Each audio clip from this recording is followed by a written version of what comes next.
So hello students, आज हम बात करेंगे ह्यूमन आई। देखो, जैसा कि हमें पता है ह्यूमन आई का फंक्शन हमारी बॉडी में सेंस की तरह है, ठीक है, और उसका सेंस क्या है? विजन। तो यहीं पर आज हम करेंगे कि ह्यूमन आई प्रॉपरली वर्क किस तरीके से करती है, ठीक है। हम सबको पता है ह्यूमन आई का स्ट्रक्चर जो है वो लगभग स्फेरिकल है, नियरली स्फेरिकल शेप की ये ह्यूमन आई हमारी होती है, ठीक है।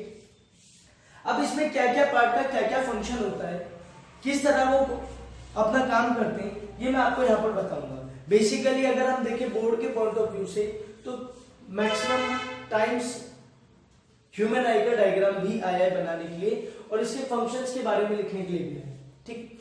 तो हम बात करेंगे ह्यूमन आई की। तो ह्यूमन आई में हम सबसे पहले अगर हम बात करें तो सबसे पहले हम बात करेंगे इसके फ्रंट पोर्शन की। ये फ्रंट पोर्शन जो हमारा आई का व्हाइट पोर्शन होता है, ठीक है। व्हाइट पोर्शन को हम क्लेरोटिक भी बोलते हैं। ये जो हमारी आंख के फ्रंट का पोर्शन होता है उसको हम क्या बोलते हैं? क्लेरोटिक। ये एक टफ सब्सटेंस होता है, व्हाइट कलर का टफ सब्सटेंस होता है और ये ओपेक होता है, मतलब इस व्हाइट पोर्शन से कोई भी लाइट आई के अंदर नहीं जा पाएगी, ठीक है। इस टफ सब्सटेंस में एक बल्की लेयर बनी हुई है। इसमें जो बल्की लेयर है, इस बल्की लेयर को हम क्या बोलते हैं? इस बल्की लेयर को ही हम कॉर्निया बोलते हैं, ठीक है। जो ब्लैक कलर का हमारी आई के सामने का पोर्शन होता है जो हल्का सा बाहर निकला होता है उसी को हम क्या बोलते हैं? कॉर्निया। और एक ये ट्रांसपेरेंट होता है, ठीक है। कॉर्निया के अंदर जो हमें ब्लैकिश पार्ट नजर आता है वो ब्लैक टिश्यूज जो होते हैं वो ब्लैक टिश्यू होते हैं कोरोइड, ठीक है। ये ब्लैक टिश्यूज रहेंगी, ये ब्लैक टिश्यू की लेयर को हम क्या बोलते हैं? कोरोइड, ठीक है। अब बात करते हैं लाइट रेज की। लाइट रे सबसे पहले हमारे फ्रंट पोर्शन पे पड़ेंगी। फ्रंट पोर्शन में हमारा क्या आता है? कॉर्निया। कॉर्निया से लाइट रेज अंदर जाएगी, ठीक है। जब कॉर्निया से लाइट रेज अंदर जाएगी तो लाइट रेज को कंट्रोल करने का काम किसका होगा? प्यूपिल। प्यूपिल एक गैप होगा जो हमारी लाइट रेज को कंट्रोल करके हमारे आई लेंस तक पहुंचाएगा, ठीक है। और प्यूपिल को कंट्रोल करने का काम किसका होता है? आइरिस का। आइरिस एक शटर है। लाइक कभी कभी आपने नोटिस करा होगा कि हम धूप में से अंधेरे कमरे में आते तो हमारी आंखों का साइज इंक्रीज हो जाता है, हमें पूरी आंखें खोलनी पड़ती है। क्यों? क्योंकि धूप में लाइट का अमाउंट बहुत ज्यादा हमारी आई के अंदर जा रहा होता है, ठीक है। और धूप में हमारी आंखें प्रॉपर खुलती भी नहीं, हमें ऐसे करना पड़ता है, आंखें चुंदिया जाती है। क्यों? क्योंकि ये जो प्यूपिल है, ये प्यूपिल अपने साइज को कम कर लेता है अगर हम ज्यादा ब्राइटनेस में जाते हैं। जब हम ज्यादा ब्राइटनेस में जाएंगे तो प्यूपिल अपने साइज को कम करके लाइट की इंटेंसिटी को रोकता है, ठीक है। और प्यूपिल के साइज को कंट्रोल करने का काम किसका होता है? आइरिस का। तो इसीलिए अगर हम डार्क रूम में तो प्यूपिल का साइज क्या होगा? इंक्रीज हो जाएगा और आइरिस का साइज डिक्रीज हो जाएगा। वहीं पर अगर हम ब्राइट रूम में, बहुत ज्यादा ब्राइट रूम में, हम धूप में, तो प्यूपिल का साइज क्या हो जाएगा? कम हो जाएगा और आइरिस का साइज बढ़ जाएगा। जितना आइरिस का साइज बढ़ेगा उतना प्यूपिल का साइज कम होगा। और प्यूपिल का साइज ही डिपेंड करता है कि कितनी लाइट की इंटेंसिटी को आई के अंदर जाना। तो जितना प्यूपिल का साइज ज्यादा होगा उतनी लाइट की अमाउंट अंदर जाएगा और जितना प्यूपिल का साइज कम होगा उतना ही लाइट का अमाउंट कम अंदर जाएगा, ठीक है। अब इसके बाद जब ये लाइट रेज, अब हम बात करेंगे जब लाइट रेज प्यूपिल के अंदर से पास होकर आईलेंस तक पहुंचती है। इस कॉर्निया और आईलेंस के बीच में एक लिक्विड फिल होता है, एक ट्रांसपेरेंट लिक्विड होता है जिसको हम बोलते हैं एक्वस ह्यूमर। अगर ये ट्रांसपेरेंट नहीं होगा तो लाइट रेज अंदर नहीं जा पाएंगी प्रॉपर अमाउंट में, ठीक है। तो ये transparent liquid between the cornea and eye lens aqueous humour liquid होता है, ठीक है। इसको हम एक्वस ह्यूमर बोलते हैं। अब ये जो हमारा लेंस है, ये लेंस कॉन्वेक्स लेंस होता है, ये हमको पता है। ये एक ट्रांसपेरेंट लेंस है, जेल फॉर्म में होता है, ठीक है। इस लेंस से लाइट रेज अंदर आती है। इस लेंस की फोकल लेंथ को कम और ज्यादा करने का काम किसका होता है? सिलेरी मसल्स, ठीक है। ये सिलेरी मसल्स ही क्या करते हैं? कॉन्ट्रैक्ट और रिलैक्स होकर लेंस के साइज को कम और ज्यादा करती है। देखो, अगर लेंस का कर्वेचर बढ़ेगा तो उसकी फोकल लेंथ क्या हो जाएगी? कर्वेचर बढ़ने का सेंस क्या है? कर्वनेस बढ़ जाएगी। अगर लेंस की कर्वनेस बढ़ेगी तो फोकल लेंथ कम हो जाएगी। फोकल लेंथ कम होगी तो हम पास के ऑब्जेक्ट को आसानी से देख पाएंगे। वहीं पर अगर कर्वेचर कम होगा तो फोकल लेंथ क्या होगी, ज्यादा हो जाएगी। जब फोकल लेंथ ज्यादा होगी तो हम दूर की चीज को आसानी से देख पाएंगे। ठीक, इन सिलेरी मसल्स का काम क्या होता है, ये कॉन्ट्रैक्ट और रिलैक्स होके लेंस की फोकल लेंथ को कम और ज्यादा करने का काम करते हैं according to the distance of object. कि ऑब्जेक्ट अगर दूर है तो आई लेंस की फोकल लेंथ को बढ़ा देंगे, ऑब्जेक्ट अगर पास है तो आई लेंस की फोकल लेंथ को कम कर देंगे, जिसकी हेल्प से वो लाइट रेस कहां पे आएंगी, रेटिना पर। ठीक है, जो ये आई लेंस है ये एक ट्रांसपेरेंट जेली फॉर्म का होता है। ठीक है, ये सारी की सारी लाइट रेस कहां पे आएंगी, रेटिना पर। ठीक है, अब अगर हम एक मैक्सिमम आई के साइज की बात करें तो आई का जो अप्रोक्स साइज होता है लगभग 2.5 सेंटीमीटर होता है। एक एवरेज ह्यूमन बीइंग की आई का जो डायमीटर होता है वो 2.5 सेंटीमीटर होता है, इससे ज्यादा नहीं होता। ठीक है, जब लाइट रेस आई लेंस से होती हुई रेटिना पर आई तो रेटिना पर जब ये सारी की सारी लाइट रेस आती हैं, मर्ज हो जाती है, मतलब कन्वर्ज हो जाती है। ये क्या है, कन्वर्जिंग लेंस है। ये सारी लाइट रेस को कन्वर्ज करके कहां इफेक्ट करता है, रेटिना पे। ठीक है, और जिस एक्सिस पर ये लाइट रेस आती है उसको हम क्या बोलते हैं, ऑप्टिकल एक्सिस बोलते हैं। ठीक है, अब ये सारी लाइट रेस रेटिना पर आई, रेटिना का मेनली टास्क क्या होता है, ये जो इमेज फॉर्म हो रही है वो रेटिना पर होगी। ठीक है, जब रेटिना के पास दो पोर्शन होते हैं, एक तो पोर्शन होता है येलो स्पॉट। येलो स्पॉट वो पोर्शन होता है जहां पे लाइट रेस, मतलब येलो स्पॉट को हम हाईली सेंसिटिव पोर्शन बोल सकते हैं, जहां पे प्रॉपर लाइट रेस पड़ती है और हमें सारी चीजों की शार्प इमेज नजर आती है। वहीं पर अगर हम बात करें ब्लाइंड स्पॉट की, ये भी रेटिना का ही एक पार्ट है। ब्लाइंड स्पॉट वो पोर्शन होता है जहां पे लाइट रेस पड़ती तो है लेकिन यहां पर रोड्स एंड कोन सेल्स नहीं होती। रोड्स एंड कोन सेल्स का काम क्या होता है, रोड्स एंड कोन सेल्स का काम होता है कलर्स को आइडेंटिफाई करना। अगर मैं बात करूं रोड सेल्स की, तो रोड सेल्स केवल ब्लैक एंड व्हाइट कलर को आइडेंटिफाई करता है। जब एक छोटा बच्चा पैदा होता है, उस छोटे बच्चे की आंख के अंदर मैक्सिमम अमाउंट में रोड सेल्स होते हैं। तो रोड सेल्स की वजह से वो केवल दो ही कलर देख पाता है, ब्लैक एंड व्हाइट। मतलब एक पैदा हुए बच्चे की जो दुनिया होती है, शुरुआती दुनिया, उसको हम ब्लैक एंड व्हाइट बोल सकते हैं। फिर धीरे धीरे उसकी रेटिना में कोन सेल जनरेट होने लगते हैं। ये कोन सेल्स का काम क्या होता है, ये डिफरेंट कलर्स को आइडेंटिफाई करता है। ठीक है, जो ऐसे जानवर होते हैं जो रात में जागते हैं और दिन में सोते हैं, ठीक है, तो उन जानवरों की आईज में रोड सेल्स का अमाउंट मैक्सिमम होता है और कोन सेल्स का अमाउंट कम है। ठीक है, इसीलिए उनको रात के अंधेरे में ही चीजें ज्यादा नजर आती है दिन के उजाले के कंपैरिजन में। वो दिन में सो जाते हैं और रात में जागे रहते हैं। ठीक है, और ब्लाइंड स्पॉट वो पोर्शन है, इनसेंसिटिव पोर्शन हम इसको बोलेंगे। ये वो पोर्शन है जहां पे लाइट रेस आएंगी तो मगर आप कुछ आइडेंटिफाई नहीं कर पाओगे कि आपके सामने ऑब्जेक्ट क्या रखा हुआ है।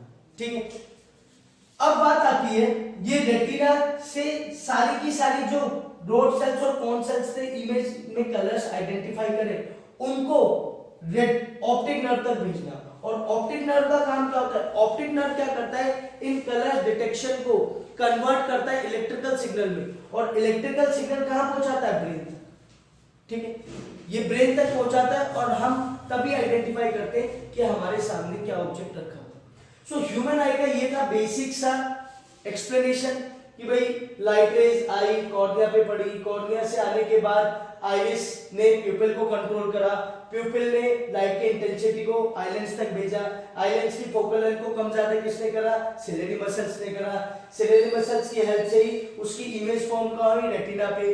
रेटिना पे ब्लाइंड स्पॉट होता है और एक येलो स्पॉट होता है। येलो स्पॉट हाईली सेंसिटिव है और ब्लाइंड स्पॉट इनसेंसिटिव है। तो रेटिना पे जब वो इमेज फॉर्म हुई तो इन सेल्स ने क्या करा, ऑप्टिक नर्व को सिग्नल्स दिए। ऑप्टिक नर्व ने क्या करा, इन कलर्स को कन्वर्ट करा इलेक्ट्रिकल सिग्नल में और हमारे ब्रेन तक भेज दिया।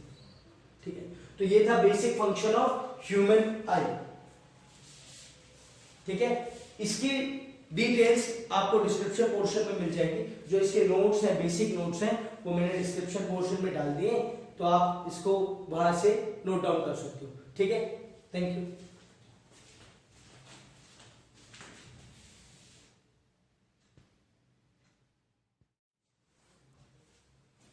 देखो अब हम बात करेंगे पावर ऑफ अकोमोडेशन की। पावर ऑफ अकोमोडेशन बेसिकली है क्या? Is the capability of human eye, या फिर हम बोल सकते हैं is the capability of eye lens which change its focal length according to the object. जैसे अगर मैं बात करूं कि हमारा ऑब्जेक्ट एट इंफिनिटी, या फिर हमारा ऑब्जेक्ट बहुत दूर है और नियर द आई, या तो ऑब्जेक्ट दूर रखा है या ऑब्जेक्ट आपके पास रखा है, तो उन दोनों केसेस में लेंस क्या करेगा? अगर ऑब्जेक्ट इंफिनिटी पे रखा है तो लेंस अपनी फोकल लेंथ को क्या करेगा? इंक्रीज कर देगा। इंक्रीज करने की वजह से जो लाइट रेज इंफिनिटी ऑब्जेक्ट की पैरेलल आ रही है, जो लाइट रेज पैरेलल आ रही है इंफिनिटी ऑब्जेक्ट्स की, उन सब की इमेज कहां पे बनाएगा? रेटिना पे बनाएगा। ठीक है, तो इस केस में क्या होगा? जब ऑब्जेक्ट दूर रखा होगा, आई लेंस अपनी फोकल लेंथ को बढ़ा लेगा। किसकी हेल्प से? सिलेरी मसल्स की हेल्प से। और अगर ऑब्जेक्ट पास रखा होगा तो आई लेंस अपनी फोकल लेंथ को क्या कर लेगा? कम कर लेगा, जिसकी वजह से जो लाइट रेज है वो सारी की सारी रेटिना पे फॉर्म हो जाए। So power of accommodation is the capability of eye lens which change its focal length according to the distance of object from the eye. Object जितना ज्यादा दूर होगा फोकल लेंथ उतनी ज्यादा इंक्रीज होगी, ऑब्जेक्ट जितना ज्यादा पास होगा फोकल लेंथ उतनी कम होती चली जाएगी, क्योंकि उसको अपनी इमेज बनानी कहां पर है? रेटिना पर। So this is known as power of accommodation. ठीक है,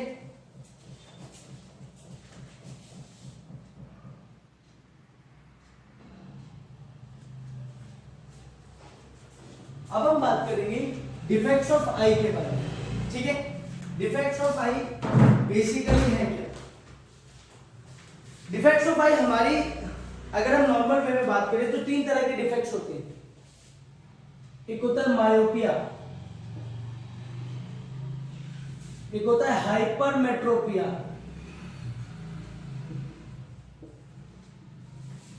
और एक इन दोनों का कॉम्बिनेशन होता है।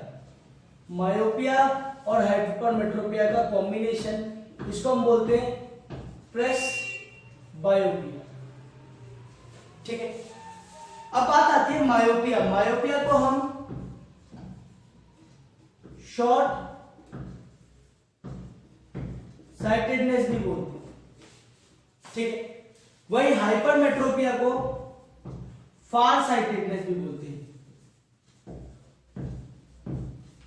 ठीक है, अगर मैं बात करूं मायोपिया की, तो मायोपिया होने का कारण है क्या? बेसिकली देखो, मायोपिया होने का एक कारण तो ये है कि जो मायोपिक पर्सन होगा वो can see nearby object clearly, but cannot see far object clearly। जो मायोपिक पर्सन है वो पास के ऑब्जेक्ट को तो आसानी से देख सकता है, लेकिन दूर के ऑब्जेक्ट को देखेगा तो मगर क्लियरली नहीं देखेगा। यहां पर इसका बिल्कुल ऑपोजिट हो जाता है। Can see far object clearly but cannot see near object clearly। मैं बार बार एक वर्ड पे ज्यादा हाईलाइट कर रहा हूं, क्लियरली। वो पास का और दूर का ऑब्जेक्ट देख पाएंगे मगर क्लियरली नहीं देख पाएंगे। देखो, मायोपिया और हाइपरमेट्रोपिया में एक बेसिक डिफरेंस याद रखने का एक बेसिक सा तरीका मैं आपको बता देता हूं। मायोपिया अल्फाबेटिकली छोटा है, अल्फाबेट्स अगर काउंट करो, और हाइपरमेट्रोपिया अल्फाबेट्स अगर काउंट करो तो बड़ा है। ठीक है, myopia, myopic person can see near object clearly but can not see far object clearly, and hypermetropic person can see far object clearly but can not see nearby object clearly. ये पास का आराम से देखेगा मगर दूर का नहीं देख पाएगा। जैसे मैं हूं, मुझे पास का सब क्लियर नजर आता है लेकिन दूर का क्लियर नजर नहीं आता। हाइपरमेट्रोपिक पर्सन को दूर का सब नजर आएगा लेकिन पास का नजर नहीं आएगा। ठीक है, इसके बाद आता है प्रेस बायोपिया। प्रेस बायोपिया में कंडीशन दोनों लग जाती है। वो कैसे? Can not see far as well as near object clearly. कि भाई ये दूर के ऑब्जेक्ट को देख पाएगा आसानी से, ना दूर के को देख पाएगा ना पास के को, धुंधला नजर आएगा इसको। ठीक है, अब बात आती है कि चलो 3 डिफेक्ट तो हो गए लेकिन इनका होने का रीजन क्या है? What is the reason behind these defects? देखो, सबसे मेन रीजन तो मालनरिशमेंट है या प्रॉपर न्यूट्रिएंट्स इनटेक ना करना है। लेकिन प्रॉपर न्यूट्रिएंट्स इनटेक ना करने के बाद हमारी आई में क्या क्या चेंजेस आते हैं जिसकी वजह से ये डिफेक्ट होती है। तो उसमें सबसे पहले अगर मैं बात करूं, first defect high converging power of lens, मतलब आई लेंस की हाई कन्वर्जिंग पावर होगी या फिर आप बोल सकते हो लो फोकल लेंथ, या आप बोल सकते हो कि आई लेंस का जो मोटापा है वो ज्यादा है, फोकल लेंथ उसकी कम है, जिसकी वजह से वो पास के ऑब्जेक्ट के लिए तो सारी लाइट रेज को कन्वर्ज करके रेटिना पे बना देता है लेकिन दूर के ऑब्जेक्ट की लाइट रेज को कन्वर्ज करके रेटिना पे नहीं बना पाता। ठीक है, तो सबसे पहले high converging power of eye lens और low focal length. Second, increase in the size of eyeball, eyeball के साइज में इंक्रीमेंट हो जाना due to the deficiency of nutrients. Nutrients की डेफिशिएंसी से आईबॉल का साइज क्या हो जाता है? इंक्रीज हो जाता है, जिसकी वजह से उसकी रेटिना पीछे खिसक जाती है। ठीक है, वो अभी डायग्राम के हेल्प से मैं आपको बताऊंगा। देखो, पहली कंडीशन क्या है? पहली कंडीशन तो ये है कि अगर आई लेंस ज्यादा मोटा होगा तो उसकी वजह से उसकी फोकल लेंथ कम होगी और वो इमेज कहां बनाएगा? रेटिना पे बनाएगा। लेकिन पास के ऑब्जेक्ट की इमेज तो आराम से रेटिना पे बना देगा लेकिन दूर के ऑब्जेक्ट की इमेज रेटिना पे नहीं बना पाएगा। ठीक है, उसका कारण क्या होगा? रेटिना से पहले बना देगा इमेज। अभी डायग्राम की हेल्प से समझाऊंगा मैं उसको। ठीक है, क्लियरली। इसके बाद अगर मैं इसको देखूं, रीजन ऑफ हाइपरमेट्रोपिया, इसमें क्या आएगा? फर्स्ट पॉइंट आएगा low converging power of eye lens. Eye lens की पावर कैसी है? लो है। ठीक है, कम है। अब क्या होगा? जिसकी वजह से वो अपनी फोकल लेंथ को ज्यादा चेंज नहीं कर पाएगा। ज्यादा फोकल लेंथ है, कम नहीं कर पाएगा। यहां क्या था? उसकी फोकल लेंथ आराम से कम हो जाएगी लेकिन ज्यादा नहीं हो पा रही थी। यहां पे उसकी फोकल लेंथ ज्यादा तो है मगर कम नहीं हो पा रही।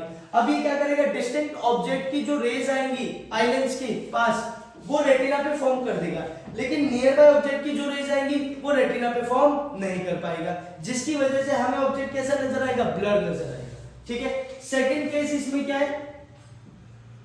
Decreasing the size of eyeball, eyeball के साइज में डिक्रीमेंट आ जाएगा जिसकी वजह से उसका रेटिना आगे की तरफ खिसक जाएगा। यहां पे क्या हो रहा था? रेटिना पीछे की तरफ खिसक जा रहा था तो सारी लाइट रेज रेटिना के सामने कन्वर्ज हो रही। यहां पे क्या होगा? रेटिना आगे की तरफ खिसक जाएगा जिसकी वजह से सारी लाइट रेज रेटिना के पीछे कन्वर्ज होगी। ठीक है, अगली कंडीशन आती है ये। यहां पे एक ही कारण है जो मेन रीजन है, due to weakness in ciliary muscle.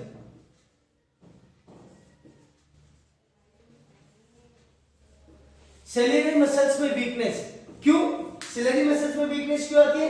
Due to ageing factor. जैसे जैसे आपकी एज इंक्रीज होती रहती है तो आपकी सिलेरी मसल्स वीक होने लगती है जिसकी वजह से वो उनकी पावर ऑफ अकोमोडेशन कम हो जाती है, या आप ये भी लिख सकते हो लो पावर ऑफ अकोमोडेशन।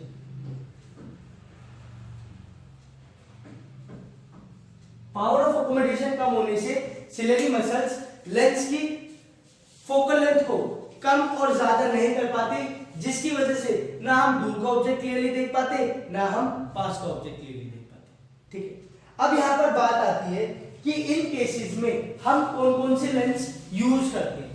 ठीक है, अगर मैं बात करूं मायोपिया की, तो मायोपिया में हम लेंस कौन से यूज करेंगे, कॉनकेव लेंस। ठीक है, अगर कॉनकेव लेंस यूज करेंगे, कॉनकेव लेंस काम क्या करेगा, कॉनकेव लेंस पास रखे ऑब्जेक्ट को उसकी इमेज दूर बने। ठीक है, फिर आती है यहां पर हाइपरमेट्रोपिया में कौन सा लेंस होगा, यहां पर कॉन्वेक्स लेंस यूज होगा। कॉन्वेक्स लेंस क्या करेगा,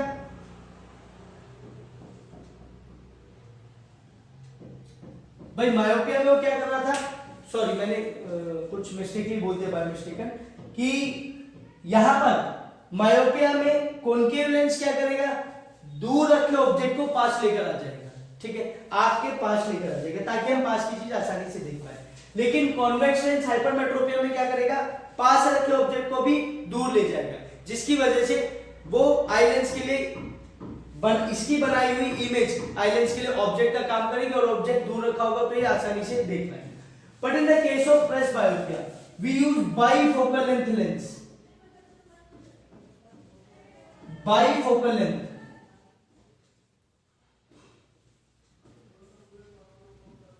बाइफोकल लेंथ लेंस यूज करेंगे हम प्रेस बायोपिया में। अभी बाइफोकल लेंथ लेंस होता क्या है, बाइफोकल लेंथ लेंस होता है जिसमें हम कॉनकेव और कॉन्वेक्स दोनों के दोनों को हम यूज कर सकते हैं।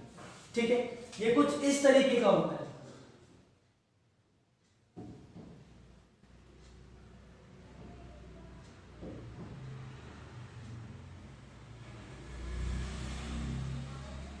ठीक है, ये कुछ इस तरीके का यूज होता है। यहां हम दोनों के दोनों लेंसेज को यूज करते हैं, कॉनकेव को भी और कॉन्वेक्स को भी।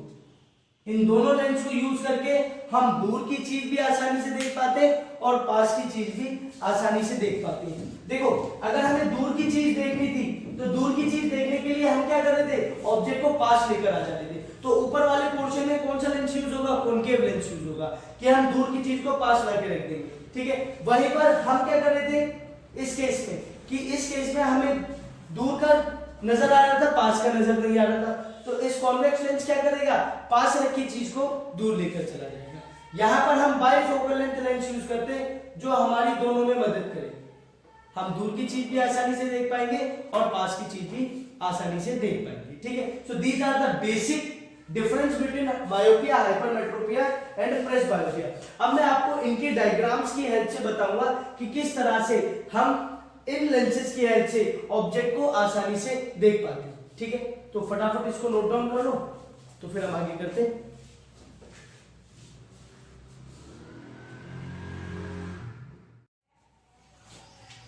देखो, अभी हम बात करेंगे डायग्राम्स के अकॉर्डिंग। ठीक है, मैंने आपको बताया था myopic person can see nearby object but can not see far object clearly, as well as hypermetropic person can see far object clearly but can not see near object clearly. So अब diagrams की help से हम ये बात जानेंगे। देखो, myopic person है, कोई भी ऑब्जेक्ट उसके नियर बाय रखा है, नियर बाय रखा है तो उसकी लाइट रेज डायरेक्टली कहां पे जाएंगी, रेटिना पे। तो नॉर्मल सी बात है, जब लाइट रेज रेटिना पर जा रही है तो आसानी से देख पाएगा वो। ठीक है, लेकिन सेकंड कंडीशन मैंने बोला था, हाई कन्वर्जिंग पावर, मतलब फोकल लेंथ कम हो जाएगी। फोकल लेंथ कम होने से लेंस मोटा हो जाएगा। लेंस मोटा होगा तो वो पास की चीज के लिए तो रेटिना पे इमेज फॉर्म कर देगा, लेकिन दूर की चीज, when light comes from infinity, जब लाइट दूर से आती है इंफिनिटी से तो कैसी आती है, वो पैरेलल आती है, तो उसकी इमेज वो कहां बनाएगा, in front of retina, retina के सामने। That causes we see blur image of the object. Object जो दूर होगा हम उसको देख तो पाएंगे मगर क्लियर नहीं देख पाएंगे, इस वजह से, क्योंकि उसकी इमेज जो लाइट रेज कन्वर्ज हो रही है वो सब रेटिना के सामने हो रही है, रेटिना पर नहीं। तो इसी कंडीशन के लिए, इसी कंडीशन को न्यूट्रल करने के लिए हम कौन सा लेंस यूज करते हैं?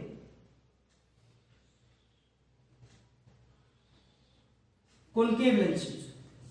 कॉनकेव लेंस क्या करता है, वो जो दूर रखे ऑब्जेक्ट की लाइट रेज पैरेलल आ रही थी उनको क्या करेगा, पास ला के रख देगा। अब इस लेंस के अकॉर्डिंग ऑब्जेक्ट क्या बन गया, ये बन गया। जब ऑब्जेक्ट ये बन गया, पास में आ गया, तो ऑब्वियसली क्या होगा, लाइट रेज रेटिना पे फॉर्म कर, ठीक है। इमेज कहां बनेगी, रेटिना पे। और न्यूमेरिकल पॉइंट ऑफ व्यू से अगर हम देखें तो आप इस केस में हमेशा ऑब्जेक्ट डिस्टेंस जो लोगे, ऑब्जेक्ट डिस्टेंस जो लोगे वो इंफिनिटी लोगे, ये बात हमेशा ध्यान रखना। न्यूमेरिकल पॉइंट ऑफ व्यू से ये आपका इमेज डिस्टेंस होगा, ये क्या होगा, इमेज डिस्टेंस, ठीक है।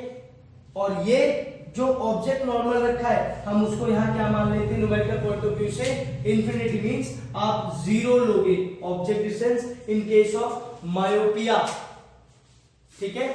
मायोपिया पे बेस्ड जितने भी न्यूमेरिकल्स होंगे आप उनमें ऑब्जेक्ट डिस्टेंस क्या मानोगे, इंफिनिटी, मतलब जीरो, ठीक है। क्योंकि इंफिनिटी को हम इवेल्युएट नहीं कर सकते, इवेल्युएट इन द सेंस कि हर एक ह्यूमन बीइंग की का जो फार विजन होता है वो अलग अलग होता है, इसीलिए हम इसको जीरो एज्यूम कर लेते हैं, ठीक।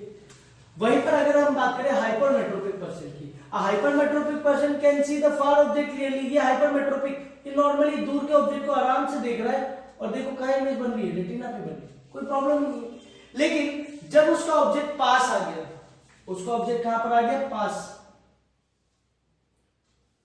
जब उसका ऑब्जेक्ट पास आ गया तो उसकी इमेज भी कहां बनेगी, उसकी इमेज बनेगी बिहाइंड द रेटिना, रेटिना के पीछे। That causes we can not see the clear of image of the nearby object. अब वो क्लियर इमेज देख ही नहीं पाएगा, जब वो क्लियर इमेज नहीं देखेगा तो हम कौन सा लेंस यूज करेंगे, हम यहां पर यूज करेंगे कॉन्वेक्स लेंस। अब कॉन्वेक्स लेंस क्या करेगा, इस पास रखे हुए ऑब्जेक्ट को दूर लेकर चला जाएगा, और जब वो दूर रखे ऑब्जेक्ट की लाइट रेज आएंगी तो कहां पर फॉर्म होंगी, वो रेटिना। इसका क्या कारण था, हाई कन्वर्जिंग पावर। इसका क्या कारण था, लो कन्वर्जिंग पावर। इसमें जो लेंस की फोकल लेंथ होगी वो कम होगी, इसमें लेंस की फोकल लेंथ ज्यादा होगी। इसमें क्या होगा, आई बॉल का साइज इंक्रीज हो जाएगा, इसीलिए रेटिना अपनी जगह से खिसक कर पीछे आ जाएगा। इसमें आई बॉल का साइज डिक्रीज हो जाएगा, इसीलिए रेटिना अपनी जगह से खिसक के आगे आ जाएगा, ठीक। सो आई होप ये myopia and hypermetropia and presbyopia आपको क्लियर हो गया होगा। अगर हम बात करें कैटरेक्ट की, कैटरेक्ट भी एक आई डिफेक्ट है, आई डिफेक्ट के तौर पर माना जाता है, लेकिन मेनली क्या कहता है, कैटरेक्ट होता है या तो एक एज में या फिर ज्यादा पोल्यूशन में रहने से। जैसे आपने देखा होगा कुछ लोग चूल्हे पे काम करते हैं, धुआं आंखों में लगता रहता है, तो उस केस में भी कैटरेक्ट होता है। कैटरेक्ट में क्या होता है, हमारे आई लेंस के ऊपर एक लेयर आ जाती है, एक धुंधली लेयर आ जाती है, जिस लेयर की वजह से light rays proper eye lens के अंदर नहीं जा पाती, और लाइट रेज अंदर नहीं जा पाती तो हम कोई भी ऑब्जेक्ट आसानी से नहीं देख पाते, हमें चीजें धुंधली नजर आने लगती है, ठीक है। फिर कैटरेक्ट वो क्लियर कैसे होता है, कैटरेक्ट में लेजर ऑपरेशन की हेल्प से उस लेयर को रिमूव कर दिया जाता है, ठीक है। So note it down.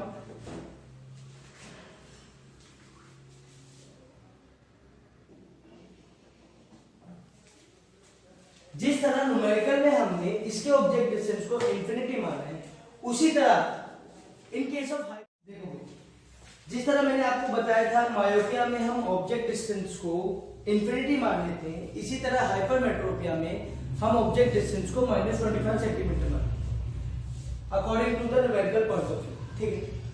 अब यहाँ पर आई का केस खत्म हुआ, तो आगे क्या आया, आगे आया dispersion of light. Dispersion of light is a process in which a white light is split into 7 different colors. इस dispersion process की हेल्प से ही हमें पता लगा कि व्हाइट लाइट के अंदर 7 डिफरेंट कलर्स होते हैं, ठीक है। अब इसके लिए हमने क्या यूज करा, एक ग्लास प्रिज्म को लिया, ग्लास प्रिज्म से हमने व्हाइट लाइट को पास करा।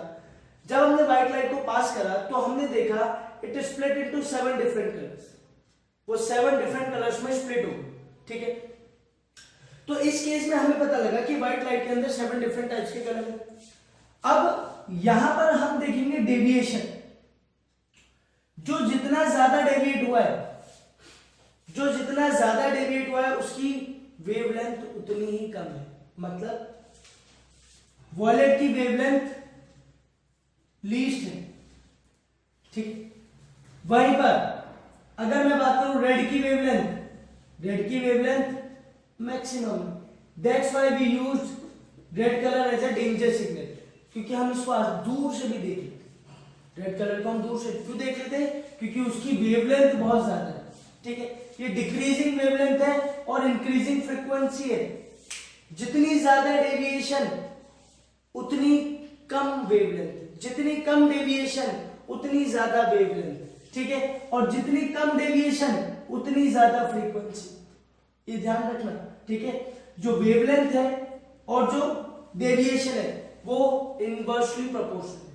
जितनी ज्यादा डेविएशन उतनी कम वेवलेंथ, ठीक है। जितनी कम डेविएशन उतनी ज्यादा वेवलेंथ। फ्रीक्वेंसी में देखो, फ्रीक्वेंसी का केस क्या है, फ्रीक्वेंसी में जो सबसे ज्यादा डेविएट हो रहा है उसकी फ्रीक्वेंसी क्या है, उसकी फ्रीक्वेंसी सबसे कम है, और जो सबसे कम डेविएट हो रहा है उसकी फ्रीक्वेंसी सबसे ज्यादा है। क्लियर है, ठीक है। अब यहां पर ये तो हो गया dispersion of white light split into 7 different colour is known as dispersion of light, ठीक है। ये हमने ग्लास प्रिज्म से इसको डेविएट करा। वहीं पर अगर मैं यहां पर कंबाइन करना चाहूं, अगर मैं यहां पर कंबाइन करूं, कंबाइन कैसे करूंगा, अगर मैं इस जगह पर एक और प्रिज्म यूज कर लेता हूं,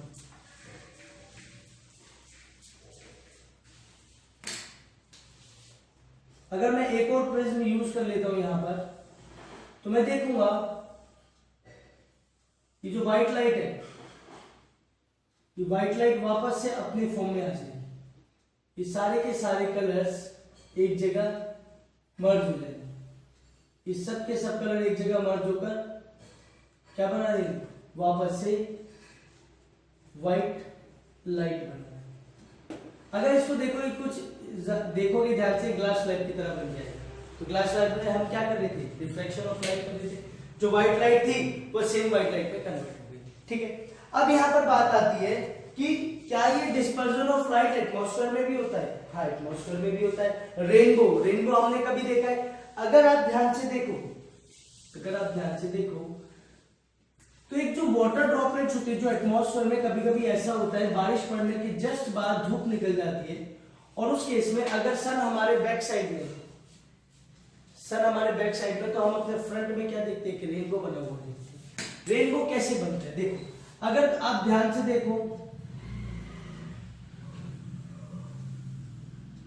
this is the rainbow, water droplet, एक पानी की बूंद, millions of prism present in rainbow में बहुत सारे प्रिज्म प्रेजेंट होते हैं जो एक व्हाइट लाइट को स्प्लिट कर देते हैं 7 डिफरेंट कलर्स में, ठीक है। यहां पर ये वाला क्लियर हो गया कि रेनबो कैसे बनता है। एक रेनड्रॉप बिहेव करती है प्रिज्म की तरह, और हमें पता लग जाता है कि वो व्हाइट लाइट ही 7 डिफरेंट कलर्स में स्प्लिट हो रही है just because of nature of raindrop, ठीक है। अब हम क्या करेंगे, इसके बाद जो हमारा मेन टास्क है वो है मेन टास्क एटमॉस्फेरिक रिफ्रैक्शन का। अब ये एटमॉस्फेरिक रिफ्रैक्शन है क्या?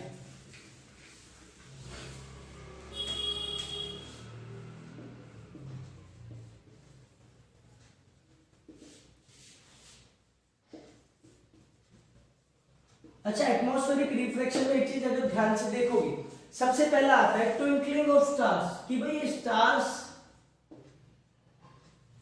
कैसे ट्विंकलिंग करते हैं, स्टार्स कैसे टिमटिमाते हैं। ऐसा होता है कि different types of layer atmosphere में प्रेजेंट है एयर की डिफरेंट डिफरेंट लेयर्स, लाइक ये हमारा अर्थ है, इसमें अलग अलग तरह की एयर की लेयर प्रेजेंट है, ठीक। अब स्टार्स को हम एक पॉइंट साइज एज्यूम कर लेते हैं। जब ये पॉइंट साइज से लाइट रेज आती है तो ये जो एटमॉस्फेयर में जो डिफरेंट टाइप्स की एयर प्रेजेंट है ये अलग अलग डेंसिटी में प्रेजेंट है, जिसकी वजह से ये अलग अलग मीडियम बनाते हैं, डेंसर मीडियम और रेयर मीडियम। और हमने रिफ्लेक्शन ऑफ लाइट में क्या पढ़ा था, when light travel from one medium to another medium it deviates from its path. Light ray आ रही थी स्टार से, ये एक स्टार मैंने एक एज्यूम कर लिया, लाइट रे आ रही थी एग्जैक्टली। अब ये अगर मैं रेयर मीडियम मानूं तो ये क्या पता डेंसर हो, तो ये डेविएट होती है, फिर डेविएट होती है, तो इस तरह से डेविएट होकर ये फाइनली कहां पहुंचती है, ये अर्थ पर पहुंचती है।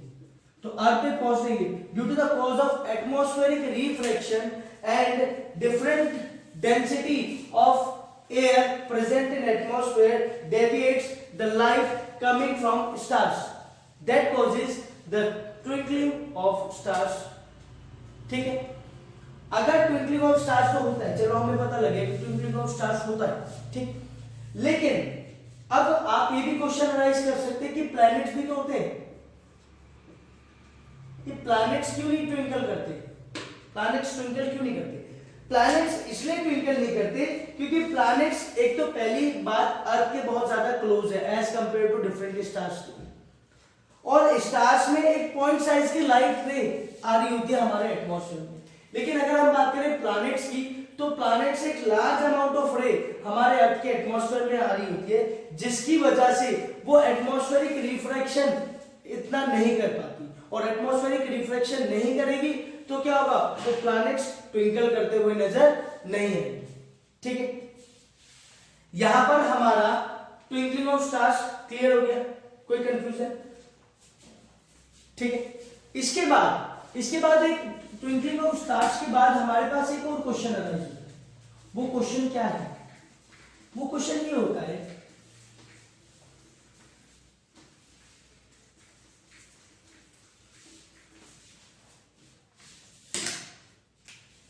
कि हमारा जो क्लाउड्स है वो हमें ब्लू या व्हाइट ही क्यों नजर आता है, ब्लू या व्हाइट ही नजर आने का उनका क्या कारण होता है।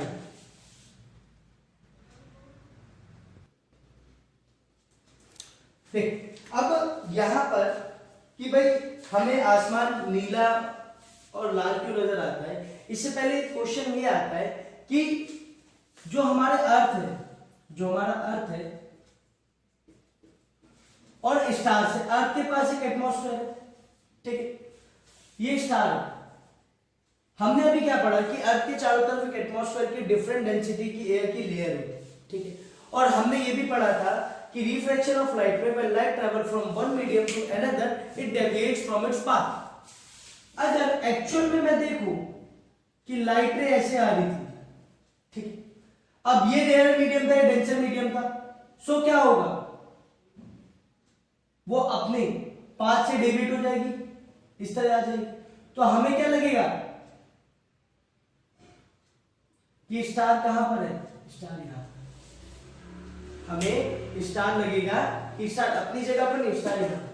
ये क्यों हुआ, it just because of atmospheric reflection की वजह से, ठीक है। वहीं पर एक क्वेश्चन अराइज होता है टिंडल इफेक्ट कैसे होता है, टिंडल इफेक्ट का क्या कारण, क्या रीजन है टिंडल इफेक्ट का। टिंडल इफेक्ट का रीजन है shorter wavelength of blue colour. हमने देखा था, हमने पढ़ा था कि हम वाटर से किसी लाइट को पास कराएंगे तो लाइट की पाथ अगर विजिबल होगी तो टिंडल इफेक्ट होगा। ऐसे ही अगर डेंस फॉरेस्ट जो होते हैं, डेंस फॉरेस्ट में जो सबसे टॉप लेयर की कैनोपी होती है, वहां से कुछ लाइट रेज एंटर करती हैं और उस फॉरेस्ट के अंदर ब्लू कलर स्कैटर होता है as compare to red colour की, ठीक है। मतलब ब्लू कलर की वेवलेंथ कम होती है रेड कलर के कंपैरिजन में, या फिर आप कह सकते हो कि आधी से भी कम होती है ब्लू कलर की वेवलेंथ, ठीक है। तो ब्लू कलर की वेवलेंथ में कम होने की वजह से टिंडल इफेक्ट तब रिप्रेजेंट करता है कि वो ब्लू कलर की वेवलेंथ, जो ब्लू कलर के पार्टिकल्स, जो लाइट एटमॉस्फेयर में पार्टिकल्स होते हैं वो ब्लू कलर की वेवलेंथ के बराबर की होती है, जिसकी वजह से हमें ब्लू कलर ज्यादा स्कैटर नजर होता हुआ आता है as compare to red colour. यही वो कारण है जिस कारण की वजह से हमें आसमान नीला नजर आता है। नीला नजर आने का रीजन क्या है? नीला नजर आने का आसमान का यही रीजन है कि blue colour scatter more as compare to red colour.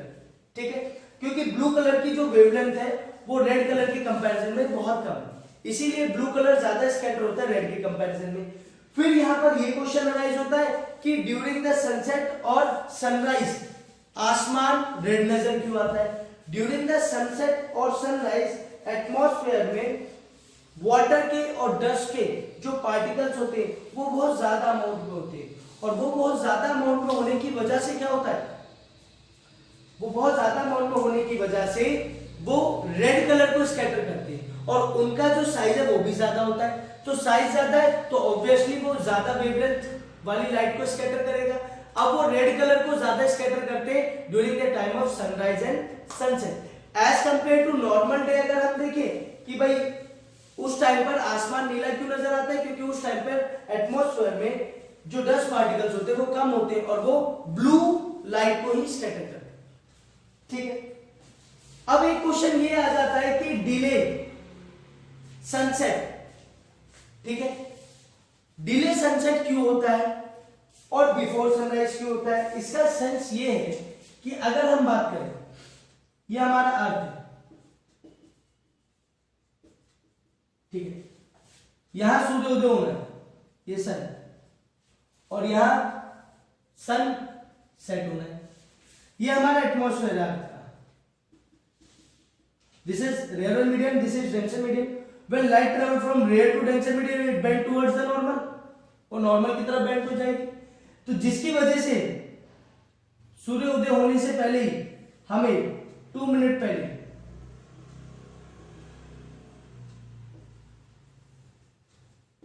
नजर आ जाएगा। वहीं पर अब हम अगर देखें ऑलरेडी सनसेट हो चुका है। When light travel from rare to denser medium, it bend towards the normal, हमें यहां नजर आएगा, तो हमें सूरज कहां लगेगा? यहां पर लगेगा। हमें ऐसा लगेगा कि सूर्यास्त नहीं हुआ है।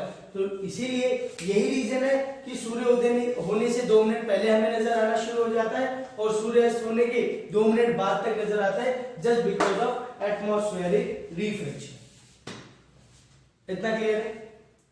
एक नॉर्मल सा डायग्राम है, आप इसको बना सकते हो, कोई प्रॉब्लम नहीं। कभी कभी क्वेश्चन ये भी आ जाता है कि एस्ट्रोनॉट्स को ऊपर स्पेस में हमारा जो क्लाउड्स है, जो आसमान है, वो नीला नजर क्यों नहीं आता? उसका एक सबसे बेसिक रीजन यही है क्योंकि स्पेस में डस्ट पार्टिकल्स प्रेजेंट नहीं है।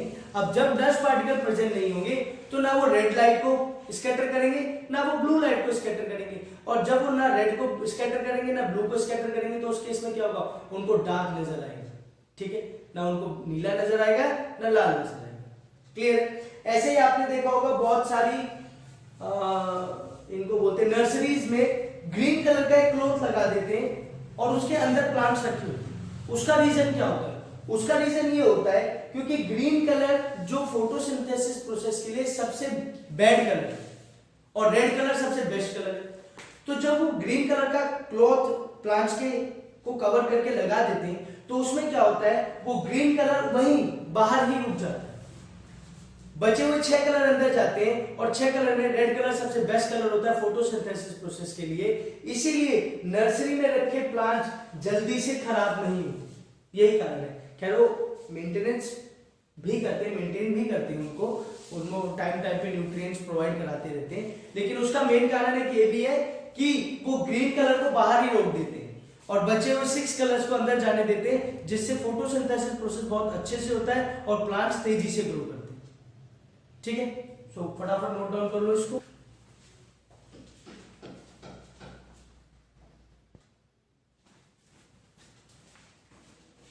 यहां पे एक मैं न्यूमेरिकल के पॉइंट ऑफ व्यू से एक बेसिक चीज आपको दोबारा से रिवाइंड करवाता हूं कि अगर मायोपिया का केस है, न्यूमेरिकल बेस्ड ऑन मायोपिया का केस है, तो आप ऑब्जेक्ट डिस्टेंस वहां पे इंफिनिटी एज्यूम करेंगे, ठीक है।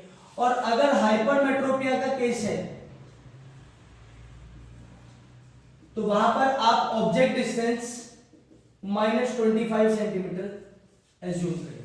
ये आपको ध्यान रखना है, ये एक टूल है जो न्यूमेरिकल बेस्ड ऑन ह्यूमन आई पे हम करते हैं, उसमें ये चीज अगर आप याद रखोगे तो आपको कोई प्रॉब्लम नहीं होगी। दूसरा आता है कि यहां पर पावर, जो पावर था, पावर इक्वल्स टू 1/f था। अगर आपको पावर नेगेटिव दिए और अगर आपको पावर पॉजिटिव दिए, तो इन दोनों केसेस में पावर नेगेटिव होगी तो मायोपिया ही होगा। कौन सा लेंस यूज होगा? कॉनकेव लेंस यूज होगा, ठीक है। वहीं पर पावर पॉजिटिव दी है तो हाइपरमेट्रोपिया ही होगा। और कौन सा लेंस यूज होगा? कॉन्वेक्स लेंस ही यूज होगा, ठीक है। ऐसा कोई भी न्यूमेरिकल इस बुक में है नहीं जो आप इन टूल्स की हेल्प से ना कर पाओ। सो आई होप आपको ये चैप्टर समझ में आया होगा, और अगर अच्छा लगा होगा तो मैं बहुत सारी वीडियोस अभी आगे डालने वाला हूँ, और इस चैप्टर से रिलेटेड इसके नोट्स, इसके एनसीईआरटी एग्जाम्पलर सॉल्यूशन, इसकी NCERT exercise text books, blue box solution, सब के सब आपको डिस्क्रिप्शन बॉक्स में लिंक में मिल जाएंगे, ठीक है।